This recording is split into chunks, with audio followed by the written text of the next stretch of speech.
So guys, ang pangalawang falls na nakita namin dito sa gitna ng bundok. Ang sarap maligo guys, tingnan nyo.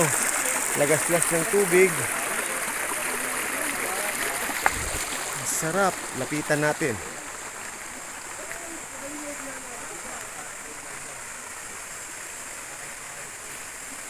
Ito guys, virgin forest. Wala pang masyadong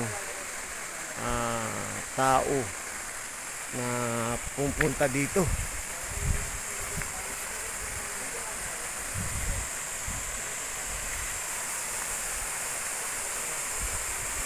Tingnan nyo guys, ang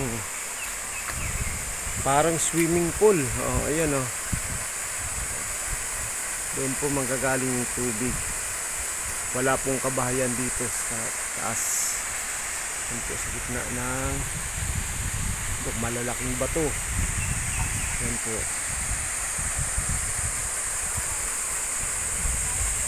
Ayan. 3 oras na lakaran. Tingnan nyo po. Yan po yung kasamahan ko. Ayan po.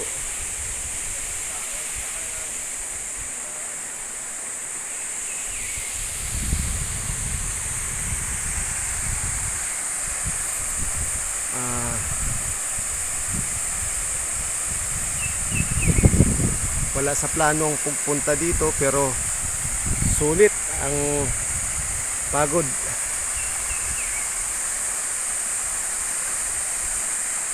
Okay. So guys, tingnan nyo naman ang ganda ng falls. Masarap maligo. Mamaya-maya papahinga lang.